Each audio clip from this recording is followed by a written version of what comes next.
What am I going to say? Hello. Thank you very much, Bob. Can I use this microphone as well? I think I can. See, I have legs. People watch this on television and say, does he walk? Thank you very much, Mayor Mike. What a great job. Let's hear it for the mayor, who has done a wonderful job in the city of Stanford. My friend Bob Schneider, I can say the same for you as well.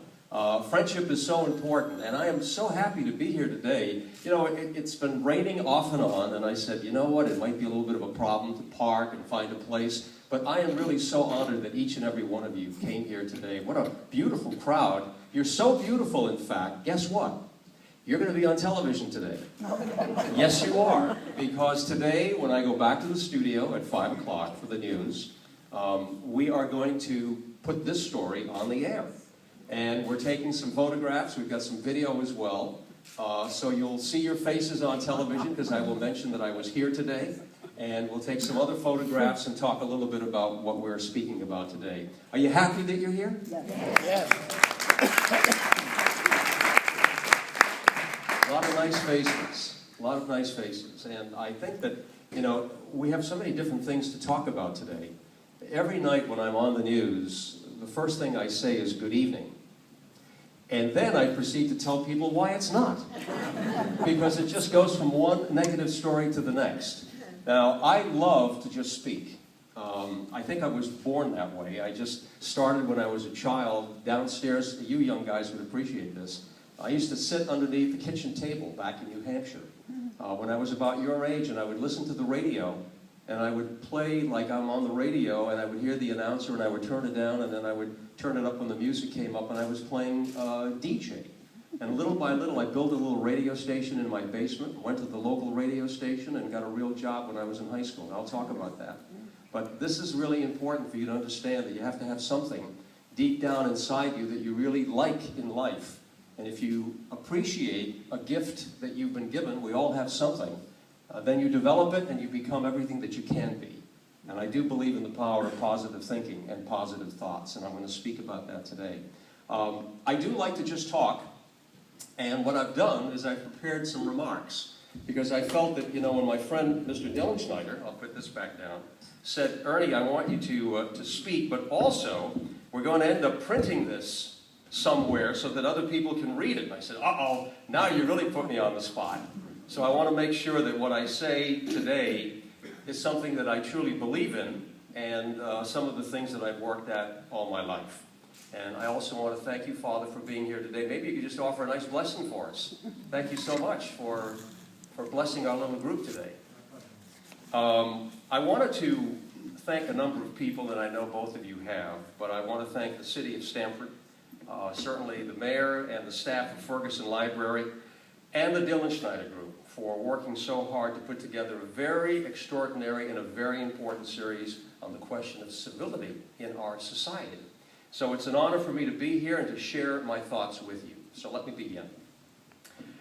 In all of the years that I've been in broadcasting, how many years do you think it's been? Just take a guess. 40. 40 years. You got it right. That's terrific. That's exactly 40 years. I have been asked a number of questions about covering news, about anchoring programs and interviewing world leaders and a number of celebrities, and yes, the glamour and all the excitement of broadcasting, but I really can't remember anybody ever asking me at a dinner party or a classroom or anywhere about how we behave in the news business, how our behavior reflects society. So it was a very interesting question when I was approached to talk about this question of civility in the media. It kind of came as a surprise to me, but it also became sort of a challenge. And I asked the question, does civility exist in broadcasting? And if it doesn't, why? It's not an easy question, and it's not a simple yes or no answer. Now, I just started talking about this, and my memories take me all the way back to my early days of broadcasting when I was at a very small radio station in New Hampshire. WOTW, I always remember those call letters. And that's where I really began to learn the fundamentals and the foundation of journalism: accuracy, truth, and fairness. Now, those principles, folks, have always stayed with me. I adhere to these things, and they're so important to me for so many different reasons. I have served as an assistant to Walter Cronkite. I remember those early days in broadcasting when I was in New York, working as a desk assistant. The legendary Walter Cronkite, what a tremendous man he was, to recently having the ultimate public responsibility of owning a group of radio stations. One of my desires was to get into broadcasting not only as a reporter and as an anchor, but also to be responsible as a broadcaster. So I ended up owning a group of radio stations in the Albany area and in New England, about 10 of them. So I was really blessed in my career to be able to see that opportunity to really make a difference in a community and in people's lives. But from the moment that I walked into the first big major newsroom, that was WRKO in Boston, pretty large station, I really knew that this was going to be a different kind of a world, a very strange place, with all the stresses of society coming into that one room. I was out of college. I was a kid from Nashua, New Hampshire, a little town, and about to get my first lesson in professional journalism.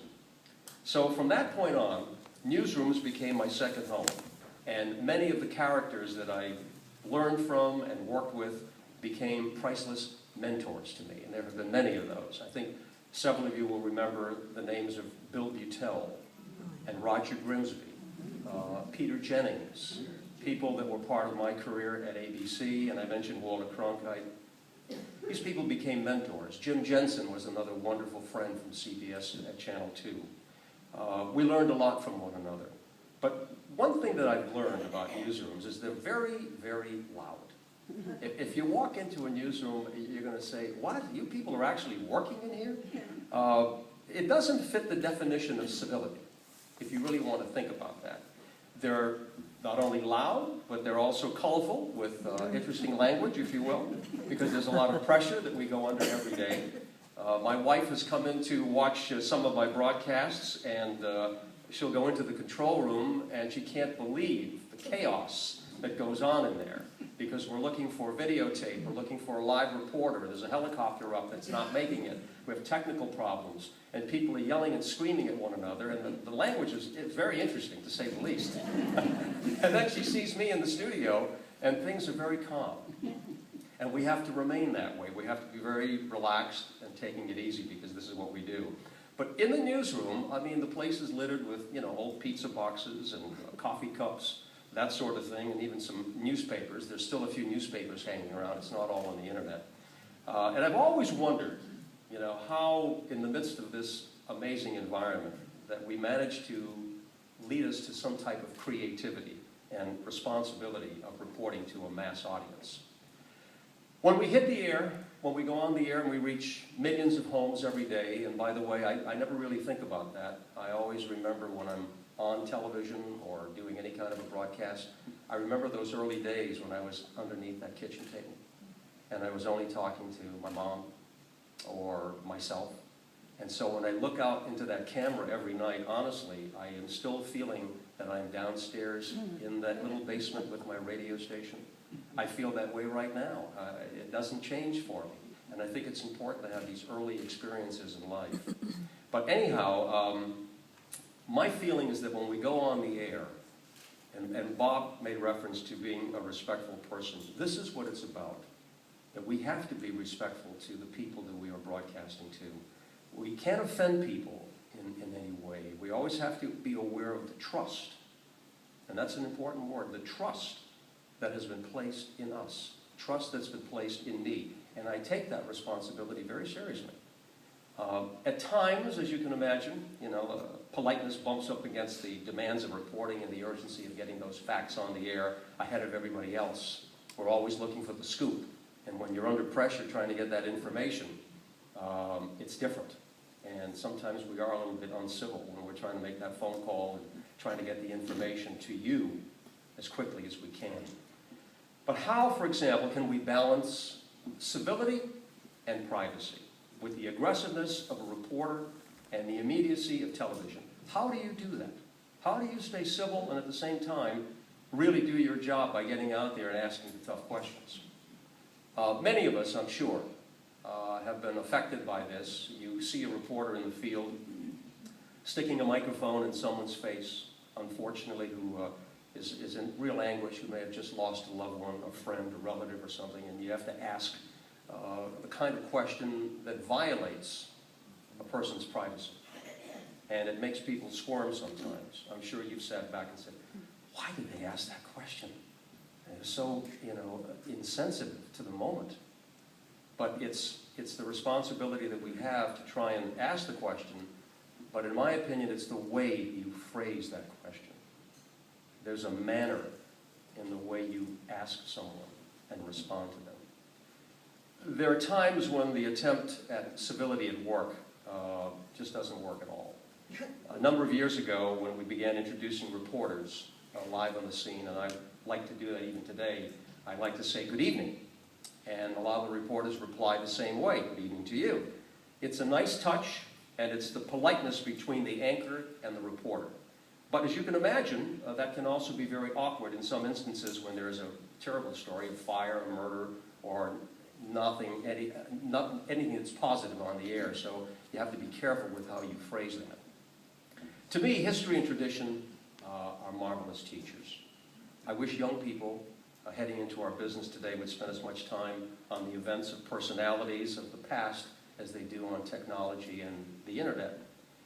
We do have a very rich heritage. I mentioned some of the names before, some of our local anchors, but I think many of you will recall the name of Edward R. Murrow. Wonderful. Peter Jennings, Walter Cronkite. Walter was once voted the most trusted man in America, and I think he was. How many of you remember Chet Huntley and David Brinkley? When they were on the air, wasn't it nice to hear them say, good night, Chet, good night, David, or NBC News? That was a nice touch, and these are some of our heroes, and we stand on their shoulders. There are some rules in broadcasting, even though they are unwritten rules for the most part, but these are important rules and standards that show the kind of society that we are. I'm going to go back for a moment to Edward R. Murrow. When Edward R. was on the air, he would oftentimes refer to the correspondents as Mr. He would say, Mr. Collingwood, Mr. Severide. This was a touch of civility with class. That was a different time. And there was more, too, for example. There's another example. It was unthinkable for a journalist at that time to interrupt the President of the United States. You would never see that. You've seen some of that reporting, whether it's old videotape that they put on. You can see that someone would be very considerate about talking to someone who had that position. It was considered rude. It would be uncivil for a correspondent, for a reporter to interrupt during an interview. But putting the media aside, there are some other issues as well. Guys, at one time, men would tip their hats to ladies as they walked by. You know, they would tip their hats. And there was also a sign that the children were obeying their parents and police. It was a different time, it was a different age, but it was all part of this overall question of civility. Civility in the media, civility in society. And for our purposes right now, it would be kind of foolish for me to actually attempt to pinpoint a time when the country changed. Historians might say that we lurched from one traumatic event to another. I think you're familiar with this in television terms. It perhaps is equivalent to a sharp, jolting cut from the Kennedy presidency. We had the years of civil rights demonstrations, the murders of Robert Kennedy, Martin Luther King Jr., the protests against the Vietnam War. As these stories, anger and bloodshed were brought into our living rooms, lives were really turned upside down. The civility that we once had, however small, was sort of really lost as a generation embraced a new culture of streets and campus life and reflecting the turbulence of that era. And it was a very turbulent time. And about the same time in broadcasting, the peacefulness of Sunday morning, for example, television was reserved for a lot of religious programs. There were several programs that viewers followed. Some of you may remember, particularly on CBS, there was a program called The Eternal Light, Lamp Unto My Feet, and a number of other award-winning broadcasts. Well, that's kind of changed, too. Now, on Sunday mornings, you have a lot of political shouting programs and a lot of issue-oriented shows. This is what you find on cable and what you find on the networks. So programming has also changed. Across the years, a lot of tough economic times. We're going through them right now. Wars, national upheavals, natural disasters. Americans have suffered. But haven't we always bounced back? We've always found a way. So as that pendulum of our lives went from one extreme to another, so did our civility. It's easy, very easy, for us to paint a negative picture of civil life right now. We have gridlock in Washington that we all know about. We have an election coming up. There was supposed to be a sponsored event with both presidential candidates, the president and Mitt Romney. And it was supposed to be on civility, and they had to cancel it. Because, unfortunately, you know, it's not the kind of mood and attitude that reflects what is going on in this campaign to be able to have a civil conversation. So it was scheduled. They did one in the previous campaign, but it was canceled this time because it just was so negative. Anyhow, we have terrorism that we all have to deal with, unemployment, foreclosures, just to name a few of the challenges. But we do manage to keep a degree of civility, but we can do better. In order to consider the overall picture of civility, we do have to spend just a couple of minutes right now on reality shows, as well as the unrelenting bombardment of information and entertainment from cable channels, from the internet, and from bloggers. Reality shows. Your name is Kardashian, right? And your home is on the Jersey Shore. You turn on television, and our children are mesmerized by the lifestyles that encourage drinking, bad behavior, unhealthy habits, and a lack of respect for family values, and that's just during the day. Now we take a look at evening programming, aimed at a more mature age group. It brings us memorable shows. I'm sure you'll recall some of these. They're still on the air. The Real Housewives series, Mob Wives, Dance Moms, Repo Men, and Bridezillas. Have you watched any of these programs? But there are channels that are devoted, as you know, to almost all kinds of hobbies, strange occupations that you want to see. It's all there for you. Of course, there is something called YouTube, and you're all familiar with YouTube. It's an outlet for video from the sublime to the ridiculous. It's always on, and there are people who are watching it all over the world. Unfortunately, I have to add that too much of this video on YouTube finds its way onto news programs because it's bizarre, because it's wild, and it's usually uncivil. And many times we'll end up taking something from YouTube and putting it on our news because we feel that this is what people are watching. So if they're watching it, you know, at home, then we might as well put it on the TV as well. And I know that you can have a debate about that, but I have my own sense of what belongs on the air and what doesn't. I think we have to be very careful about what we choose. But like anything else, there's good and there's bad. So cable and satellite technology does have its positive side. There are many quality channels that I'm sure you're familiar with, educational channels carrying programs that are really excellent and inspirational. And also we have channels that provide access to the community, and you can end up watching government in action. That's very good, local sports. So there is that other side that I think we have to always remember. But there are a few words that I have to say now about the internet, blogosphere, and social media. And this is where it gets really interesting. I have spent my life in journalism from the time I was a child to these years, and I strongly defend freedom of speech. I think that it's one of the greatest gifts that we have in our country, to be able to speak freely, to have our own expression, and to be heard. So I will always defend that. But having said that, I believe that civility and truth go hand in hand. So at this point, I'm going to raise the red flag. When it comes to the news, the key question, this is the question that I always ask, and we try to still do this in all of our newsrooms. The question is, what's your source? When we're doing the story, that's what we ask. Where'd you get this? Where did it come from? Is it a reliable source? And do you have 2 or maybe 3 sources? That's important. you hear a lot of, well, I saw it on the internet today. People might say, yeah, I saw this story, I saw this comment, it was on the internet. This is where I say beware, be careful.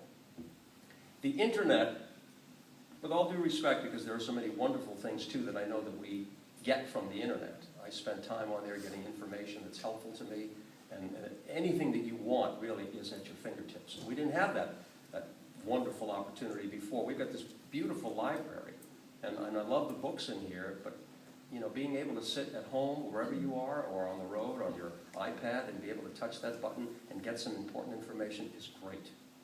So I respect that, but I do say be careful, because the internet is not necessarily the ultimate source for truth. Truth, accuracy, and fairness. That's what I was talking about before. This is what I believe in. This is what we're supposed to do as broadcasters, as journalists. Now you add to all of this internet activity the immediacy and the pace of Twitter. How many of you tweet? Any tweets in here? Any tweeters?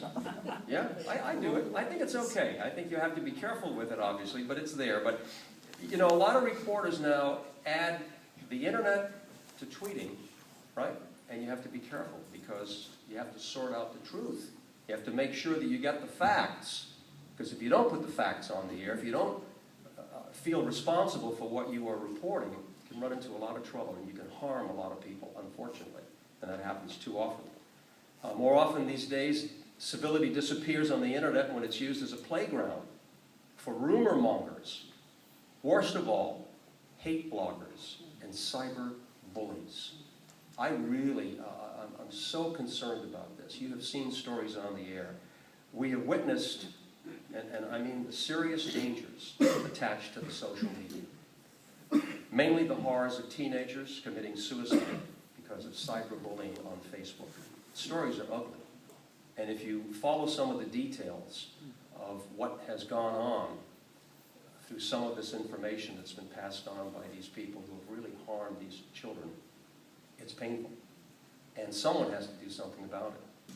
A survey conducted by Consumer Reports last year showed that 1 million children in this country, 1 million, were harassed, threatened, or targets of harmful comments and rumors.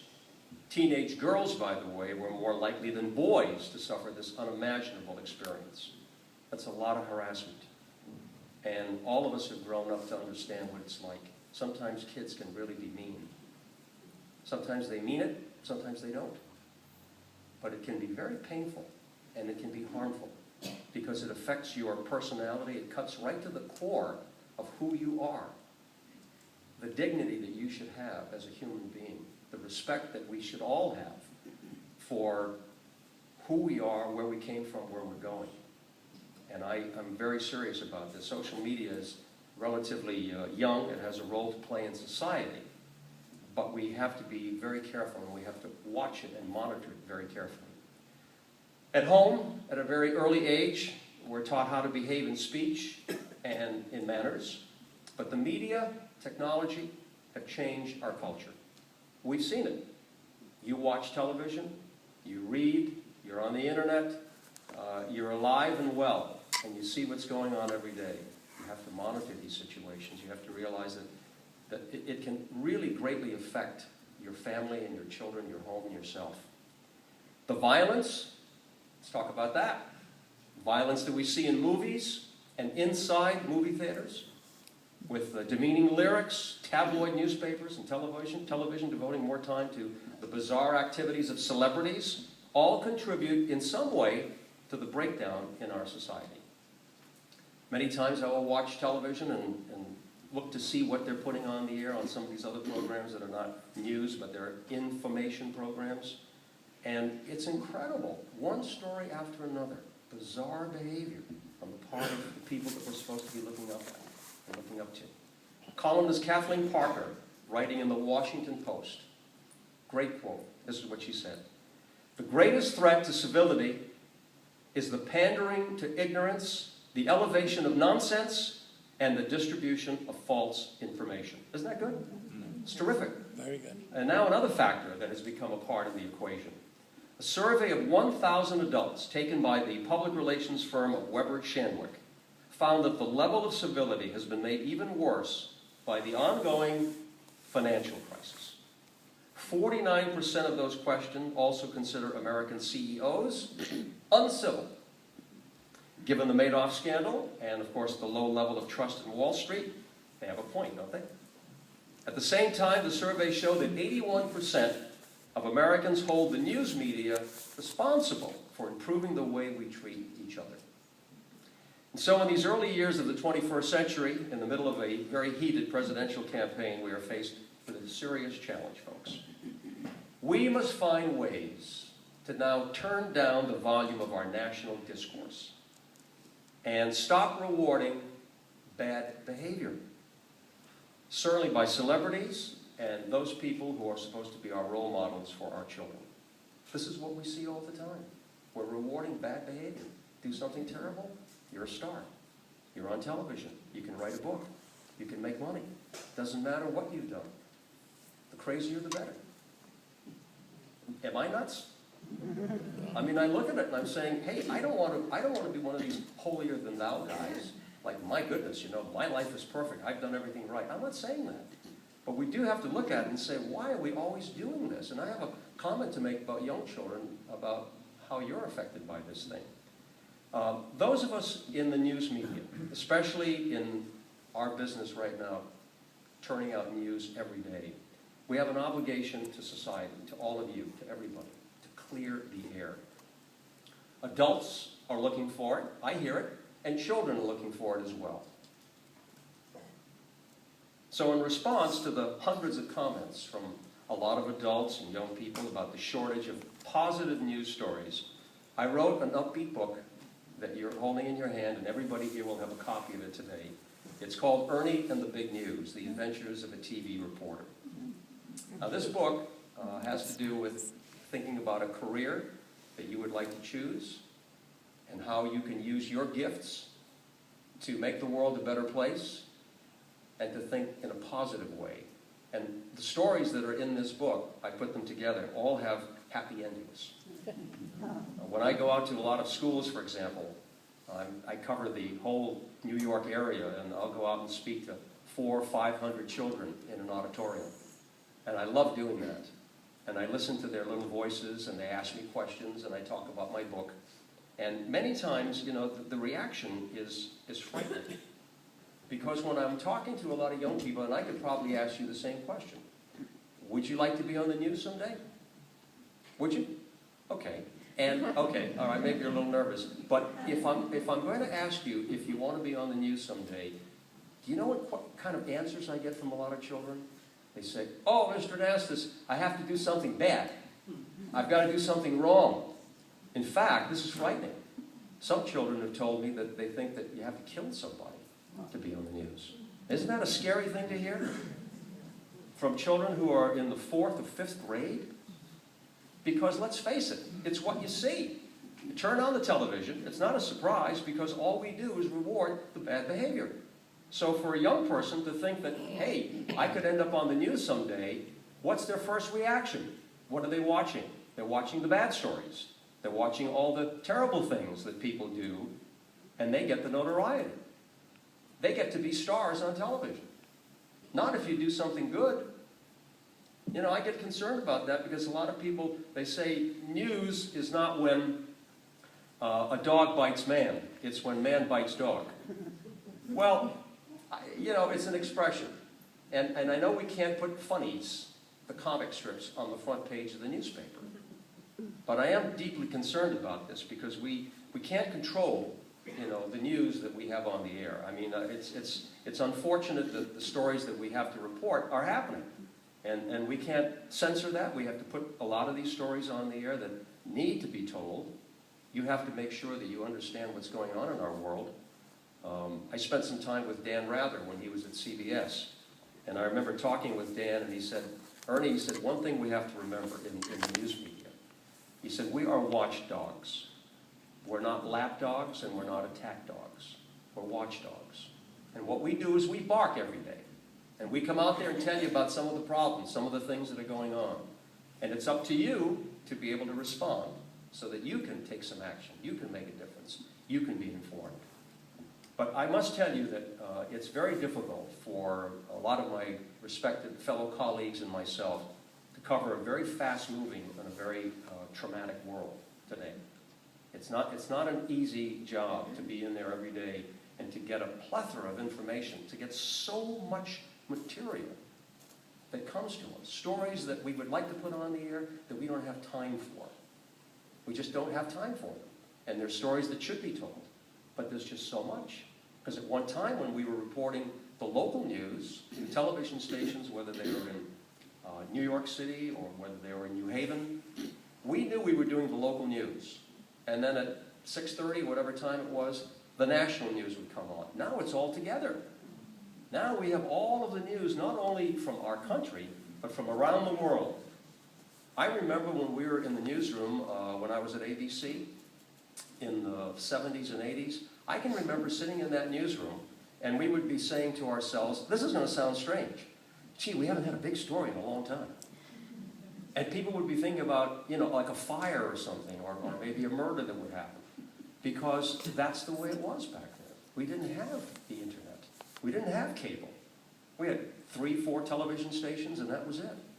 And we all had an allotted time period to tell our stories. Now, when we go into the newsroom, when I go in today, my lead story could be anywhere. It could be any part of the world. That's how that newsroom has opened up. It's quite wide. So my message today is going to be very clear. Not all news is negative, and by living the golden rule, it's not motivation. When it comes to civility in society, and particularly in the media, I'm very uneasy about the kind of world that we are leading our children. So you're going to ask me, you're going to say, okay, Ernie, are we on the wrong path when it comes to civility in the media? Are we on the wrong path? And from what we've heard and from what I've said, the answer is yes. Question, well then, can we turn things around and improve the situation? I say the answer is yes. Now you're going to say, what do we need to do? Okay, spell it out for us, young man. Like the way I said, young man. Someone once sent me a birthday card. They said, when someone asks you how old you are, tell them you're old enough to have life figured out and young enough to live it. That's a nice one, isn't it? That makes you feel pretty good. It's just a number, right? Allow me now to just offer some thoughts. First, in this media-driven society, we have to take the lead by producing more high-quality local programs. I believe in this. We have to judge a good judgment of exercising our editorial control over the kinds of stories that we choose for our daily broadcasts. We have to think about that. People in our newsroom have to sit back and say, does this story make sense? Instead of just getting it out there and pumping it out. How many times do you tune into a broadcast and it starts with crime? A child being shot, teenager with a very bright future, picked up on drugs, the mugging of an elderly person. This is how we start a newscast. When you turn on the news at night, don't you expect that? You always expect some horrible story at the top. No matter how bad it is, there it is. It's right there. There's an old tabloid saying, if it bleeds, it leads. Have you heard that one? Yeah. Well, they say that in the newsroom quite a bit. If it bleeds, it leads. In my opinion, that is the wrong approach. And it exists only because a lot of people think that you get ratings. Ratings. This drives almost everything. And what does it mean? Ratings translate into dollars, right? I mean, I think that we're all grown up enough to realize that that's what it's all about. Someone has to make a dollar. It's okay. I don't have anything against people making a profit. I think we need to do that to make sure that we have jobs and we can, secure our position in our career and make sure that we progress forward and we develop our businesses and expand. It's okay to make money, but it's the way you make it. How do you do it? There is a responsibility that goes with that. You have to make sure that you follow that. And if we give that up, we give up everything. And I'm particularly speaking to young people today because it's important for you to understand at an early age, to try to make the world, as I say in that book, a better place. Do what you want to do. Be happy with your work. But try to improve life. It's not just about you. It's about you and your family and your friends and other people in the world that you have to think about. It sounds a little corny right now, but you'll realize as you mature, as you get a little older, that that's really important. I'm concerned about trying to make, the kind of stories on the newscast that I think are improving and making our society better. Do you know that I have anchored, how many newscasts since I started in New York in 1978 at Channel 7?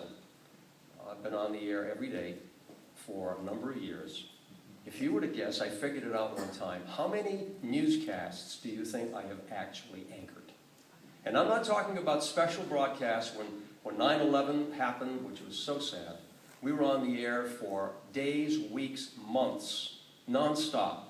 I'd go on the air from, let's say, 3 in the afternoon, and I would continue all the way through to 11 with some breaks in between. But actual broadcasts of going on the news every night, how many newscasts do you think I've anchored? Just take a guess. 12,000. Pretty close. About 15,000 newscasts. And sometimes I think about it and I say, oh my goodness, 15,000 newscasts? That's a lot of words. But I'm proud that I've done that, but because I've had this experience, I feel that I'm qualified to at least tell you what I believe.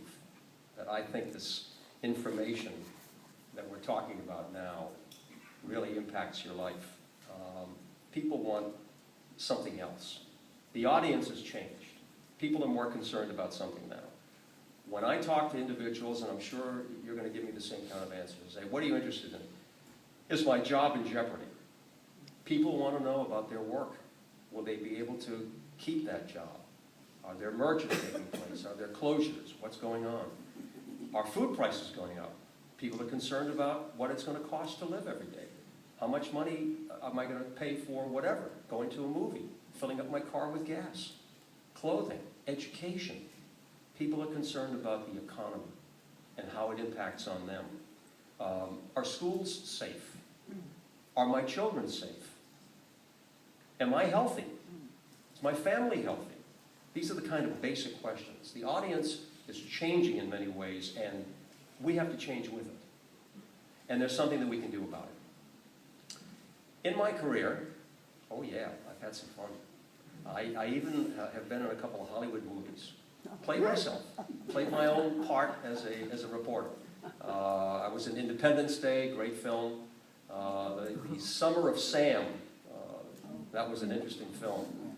Spike Lee called me up and he said, Ernie, he said, you were anchoring the news. He said, would you be in my movie? And I remember sitting down there and I played the part of myself. I've done a few other movies, so I've had a little experience doing some Hollywood activities, but I've always played myself. So I have a few words today about studios, Hollywood studios, the big companies and the big production companies. With all the glitz and all the glamour that we read about, we still get more of our share of films that just leave moviegoers with the wrong ideas. After that horrible shooting in Aurora, Colorado, studio giant Harvey Weinstein of Miramax, he called for a summit meeting of producers to talk about movie content. What are we doing? How are we doing this? We need to review, we need to take a look at it. So I thank Mr. Weinstein for that. I support his discussions, and more importantly, I hope we see some action. Now, many times, people call for meetings, and they're going to have a conference on something. Oh, it's all built up, and we report on it, and everybody shows up, and they go into their rooms, and they take pictures and photo opportunities and so forth. My question is, what happens? Show me the money. Deliver the goods. Make something happen. It's always easy to say, we're going to have a conference on this, we're going to have a discussion on this, but do something about it. I think that, it's the right way to go. On a grassroots level, I am urging educators all around the country to recognize the importance of this issue. For example, they could require students, see if you like this idea, to take a course in media studies and better understand our culture and choosing wisely. What's wrong with that? Have a course in school where you can teach young people about the media. What are we putting on television? We had a story on the air this week about another study that was done about young children that are watching television, and it's in the background. They're not even really paying attention to it, but they hear it. And it affects them, children, and how it affects their studies, and how it impacts on their development, their personality development. There are a lot of issues that are related to the media. The media is a powerful force. I don't have to tell you that. It really influences every day of our lives. How we think, how we feel. I have two sisters, and my older sister, she is just glued to that television. And every time I visit her in Massachusetts, I mean, she'll sit there and she's watching, one channel after another. And I'll say, Maria, what are you doing? Because I said, you're getting worked up. You're getting yourself all upset. She says, yeah, but I want to be informed. I want to make sure, that this information is something that I can learn and something I can use. I say, well, that's okay. But I said, I don't want you to be so glued to that television set that you get so, and I can see that she gets upset. And I think a lot of people do that. Especially now with our coverage. You end up having car chase somewhere in California. You're living in the New York, Connecticut area. You have a car chase in California, and this thing is on television for an hour.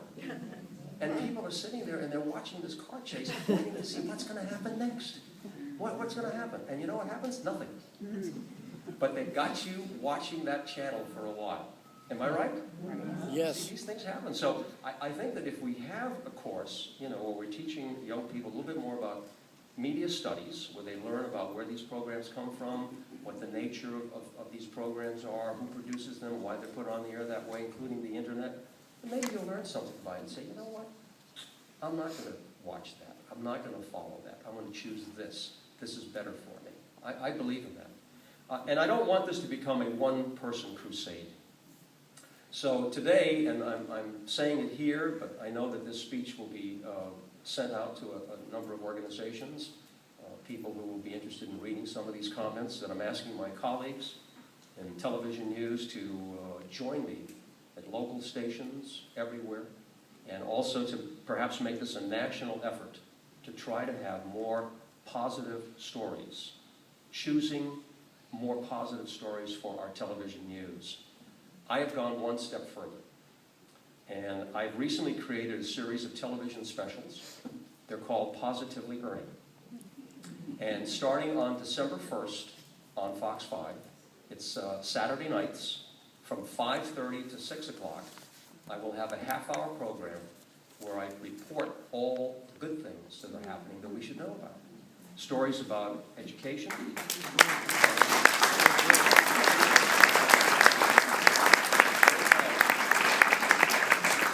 That hasn't been easy, and Bob and I were speaking about this yesterday. That hasn't been easy, because you really have to go out there and get the support. You've got to have the financial support, good advertisers who are willing to say, I believe in that program. I believe in what you're doing. And I want to thank those sponsors, Con Edison, Goya, and several others who have come up with the money to support that program. But we're going to do stories on philanthropy, on charity, technology. Dr. Oz, who's a very good friend, is my regular guest talking about health and lifestyle and the improvements that are being made, so that you can sit home and say, look, this is the kind of information that makes our community, that makes our city, that makes our country a better place to live. It can be done. All we have to do is make the effort to say, okay, we're going to do this. And I'm happy to put that program on the air. We're doing interviews with a number of people. You like CC Sabathia? Great pitcher, right, for the Yankees? CC's coming on the program. He's talking about his charity. I've done things with Mark Teixeira, talking about what he does with young kids in Harlem, teaching them about, learning more about playing baseball, but also getting an education. There are a number of stories that we're doing that are related to everyday life. And we're also looking into the future. Part of the program is Tomorrow's World Today. And I'm working with an organization in Washington, the Futurist magazine. And they're giving us great ideas. I'm not going to tell you right now, but great ideas about how our world is going to be changing quickly tomorrow. But we're going to have a chance to see it now to know what our world will be like. So it's very uplifting and it's very positive. We've had good reaction from it, so I'm very happy, and I hope you'll be watching starting December 1st on Saturday nights. Finally, we have to focus on home and family. And communications is really right at the very center of what we need to do. We all need to talk to our children. We need to talk to each other. And what's really important, we need to listen to each other. It's easy to have just somebody talk, and not listen, and just close it off. But we have to do that, because this is at the very core of what we're talking about today. Making sure that we communicate with one another. And we're losing that art of talking to each other. I know a lot of times, you see families that are sitting there at a table in a restaurant, and everybody's doing this. Mother, father, they're on the telephone, they're pushing these little things, they're talking to somebody, they're texting, kids are playing their games. No one's talking to each other.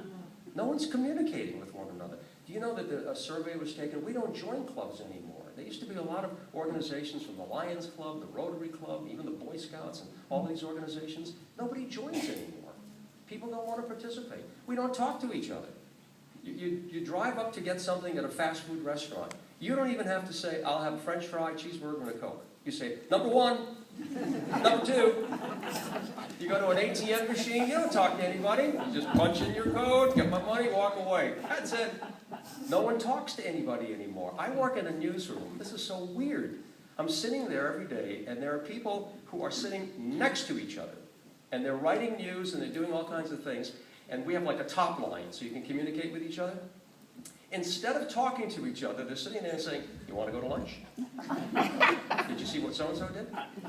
And no one's communicating. So we really have to do that. There are T-shirts. Don't bother me, I'm having a bad day. You don't want to talk. No one wants to talk. So we need to get back to that. We need to communicate with one another and find a way to spend time with each other, listen and learn. We have to connect and strengthen ties with many reputable organizations as well, who do whatever they can now to help parents guide our children in the use of the internet, social media, and television viewing. And there are a lot of good organizations out there. These are just a few steps that all of us can take to make a difference. But make no mistake, we do have a long way to go. It's not going to be easy, and it's not going to happen overnight. But I really am very confident that if we work together, and that we can successfully spread the message that civility is the foundation of our lives as well as in the media. So I thank you all very much for listening to me today. I want you to stay positive.